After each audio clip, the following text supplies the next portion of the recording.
Quran further says in Surah Nahl, chapter number 16, verse number 5, that cattle has been created by God for you.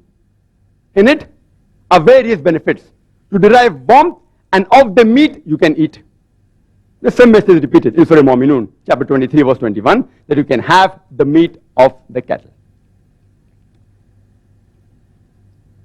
Let's analyze the geographical reasons and the surrounding environment. And as we know, it influences a person's food habit. Like people living in the coastal region, the Kokanese, they have more fish. People living in South India, they have more rice. People living in the deserts, where there's scarcity of vegetation, people mainly survive on the flesh of animals. The Eskimo, the Arctic region, where there's scarcity of edible vegetation, they survive more on seafood. And Mr. Zaveri said that he knows that vegetable is not available in certain parts of the world, but today, due to advancement of transportation, we can supply them with vegetables.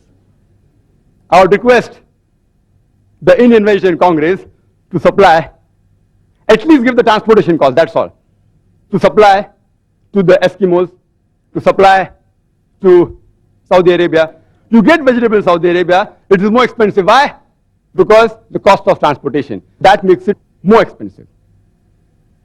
It is illogical and unscientific to spend more money to buy a food which is less nutritious. Let's analyze the humane reasons, the ethical reasons, and the pure vegetarians. They say that all life is sacred and no living creature should be killed. They fail to realize that today it's a universal fact that even plants have got life. So the main argument on killing a living creature doesn't hold good today. Previously maybe, a couple of centuries ago it may have held some weight, but today it carries no weight. Then they further argue today and they say, yes, we know that plants have got life, but they can't feel pain. Therefore, killing a plant is a lesser crime and lesser sin as compared to killing an animal. Today science has further advanced and we have come to know that even the plants can feel pain. They can even cry, but the cry of the plant cannot be heard by the human ear because the audible frequency range of the human ear is from 20 cycles per second to 20,000 cycles per second. Anything below and above this, the human ear can't hear. But the cry of the animal can be heard by the human beings, but the cry of the plant cannot be heard by the human beings. Just because you cannot hear the cry of the plant, that doesn't justify you to inflict pain or kill the plant.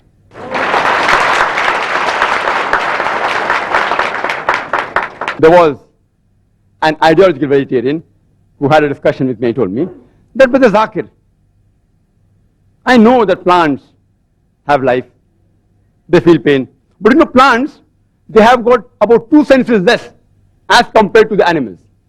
I said, for sake of argument, I agree with you. But then I asked him a simple question. Let's suppose your brother is born deaf and dumb, cannot hear, cannot speak, 2 senses less. And when he grows up, and when someone comes and murders him, will you go and tell the judge, oh me Lord, give the murderer less punishment because my brother had 2 senses less?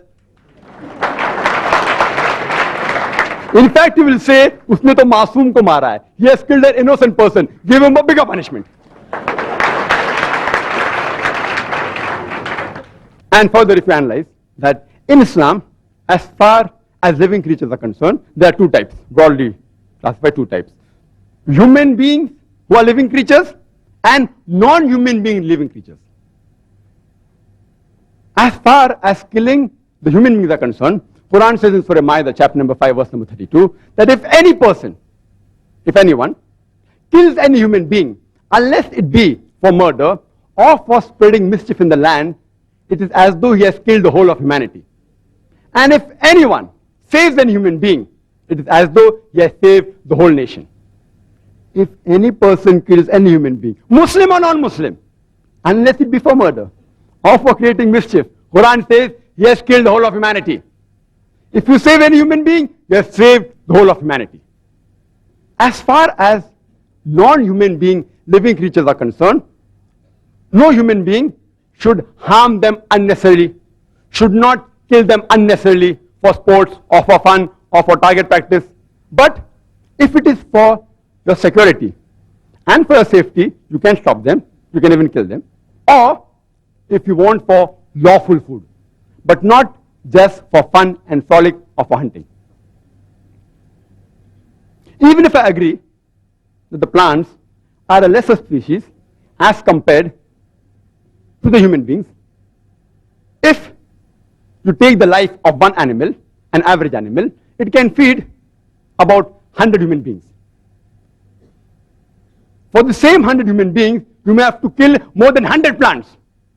So is it preferable to take the life of one living animal or the life of 100 living plants?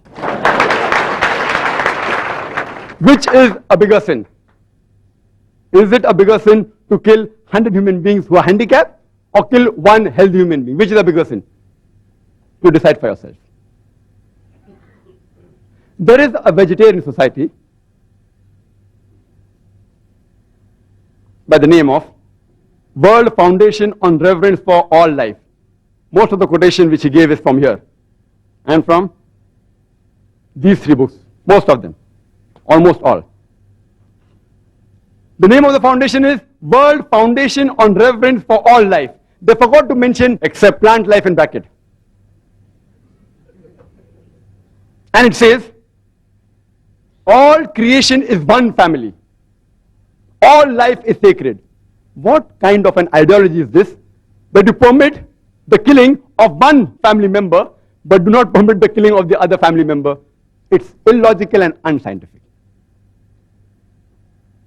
You know, in America, there are vegetarian society who take students to slaughterhouses and they make them see the bloodshed and convert them to vegetarianism. It is like a doctor taking the young girls to observe and watch a difficult childbirth and then say, that's the reason you should not marry and should not have children. These are unethical forms of mind control. Unethical. Unethical. In fact, we should teach our children that when vegetables can be grown for food, why can't animals be raised for food? All life is sacred. I agree. Unnecessary killing them is wrong. But for a requirement, lawful food is permitted. Let's analyze the anatomical and the behavioral consideration. And there were a list of various things mentioned by Mr. Zaveri. You know, he was reading from paper at 100 miles per hour. I was trying to note down. How many disease? I being a medical doctor can answer, but how much can I answer? To name 10 diseases will take few seconds. To reply all 10 will take more than an hour. And here I listed a lot. I'll just try and tell you that if you go to authentic books, not researches made by ideological vegetarians, most of the answers are given on the medical aspect. Considering the anatomical and the physiological aspect, and rightly said that if you observe the teeth of the herbivorous animal, the cow, the goat, the sheep, they have a flat set of teeth. They only have vegetables. If you observe the teeth of the carnivorous animal, lion, tiger, leopard, they have pointed set of teeth. They only have animal flesh. Not non-veg, animal flesh. They are not called as non-veg animals. They are called as carnivorous animals. There's a difference between carnivorous and non-veg. Non-veg actually is omnivorous. But if you analyze the set of teeth of the human beings, we have got flat teeth as well as pointed teeth. If Almighty God, our Creator, wanted us to have only vegetables, why did He give us these pointed teeth for what?